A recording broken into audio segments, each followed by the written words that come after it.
Man, this is awesome. I should like barricade the door and just not let them leave. It'd be rad. Kidnap Weezer. You guys always have so much going on, and we have to start with the biggest thing. Scott, Yo, Scott. you got to play with the Cars at the Rock and Roll Hall of Fame. How crazy was that? Dude, it was like such an honor. I can't even tell you. So I was just trying not to smile the whole time. You're just trying to keep Just it like, cool? Don't stare at Elliot. Don't stare. Just stand there, play the songs. Yeah, it was the coolest. I mean, that's got to be such a special moment. Of course, Rick Ocasek, you guys have such a history with him. Yeah. I mean, I always, listen, you guys get to like hang out with him. Like you got to hang out with Yoda. So for like a music fan like me, I got to ask you about like what it's like to, is the first like, 5 hours just like, can you tell me that Bad Brain story again? Yeah, like, right. I mean, is that what it's like? It's just story time with Rick when you guys hang with them or? No? Yes.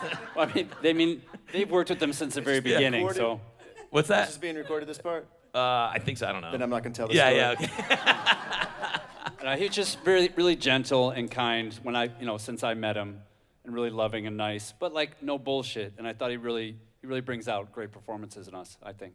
Yeah, that's such a special relationship. He took us all to the Blue Man Group in his Range Rover. That's awesome. Yeah.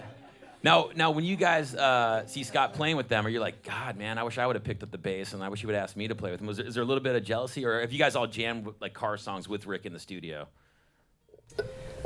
I heard him play Moving in stereo. Like I was sitting right next to the guitar, and I was like, "What?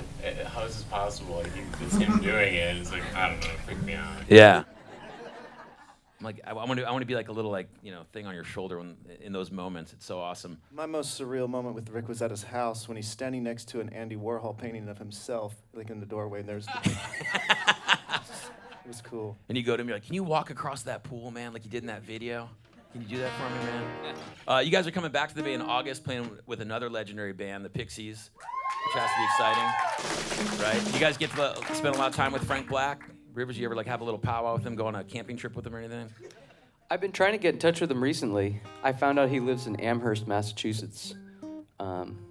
So I don't know, it's going to be tough. But That's kind of weird. I hung out with their guitar player last week. We went golfing. Yeah, I saw you guys just posted some pictures of you guys playing golf. I think it was yesterday. Yeah, he's incredible. Yeah. He got like 41 in 9 holes. Wow. Yeah, so Messing around with I know he should be pro. Are you guys super into golf? Are you like a golf head? I mean, No, No. it's just something to do. On You played best ball. Maybe. What is that? That's where like so the only reason I know is because I'm a horrible golfer, but basically if you play golf with someone good and they can hit it like 200 yards and you can only hit it 50, you just play like the best ball. Whoever hits the best Right. ball, then it's like, oh, that's where my ball Basically. went in the fantasy world. So No, I'd like to play realistic. Like I keep track of score even if I'm up to 12 or 13 strokes on Yeah. a hole. I Like want to know. turning the scorecard over, you're like, man, this is getting crazy. You guys got a lot going on, of course. Pacific Daydream is out now. We're all loving that. And I think it's got to be hard for you guys as a band because you're constantly, seems like there's a fine balancing act between like your past, your present, and then the future. Like, you got a record out, but everyone's like, well, what about this black record? Tell me about this black record. How do you balance that, with your legacy, what you're doing now, and then the anticipation of what Weezer's going to put out next? I like to just play for whoever's in the room. Like last night, I played a small club show for a bunch of hardcore fans, and I didn't play Beverly Hills, for example, because they've already seen it live probably 15 times, and I got to play some really obscure album tracks and covers. Yeah. But then, in the summer, we're going to be playing these giant venues with a bunch of people who aren't even necessarily Weezer fans. It might be Pixies fans, so they want to hear the hits. So it's fun, just giving the people in the room what they want. Yeah, I'm excited for the Black record because I've heard sonically it's kind of a departure, and there's only 2 Black records that I know about. There's the Metallica Black record, and then the Spinal Tap Black record. So I'm hoping that it's like somewhere in between there. Yeah. Prince had one too. Did he? Okay. And I think ours is going to be more like his in that it never came out. Is that what you guys are facing right now? You have the record done. You're like, Yeah, can we put this out? actually, we've already tried to make it once, and we ended up doing Pacific Daydream instead. So we tried again with this one. It's not easy. Yeah. Well, listen, man. My hat's off to you, literally, for your endurance. I was talking to a couple of you guys earlier, and you're one of the a handful of bands that I played my entire DJ career, like over 25 years, and I can still remember it as clear as day. I was at the Edge nightclub in Palo Alto, No one probably remembers that place. Anyone? A couple people? Okay. And it was like my buddy going, oh, dude, there's this band Weezer. They're opening up for Material Issue. You got to check this out. And I remember going to that show, and it was like a lightning bolt. And it was like, wow, these guys are never going to be an opening band again. Like, it was just this was it. And so it's so rad, like, to that you guys are here. Yeah. You know what I mean? You remember that show? How do you remember that show out of all the shows?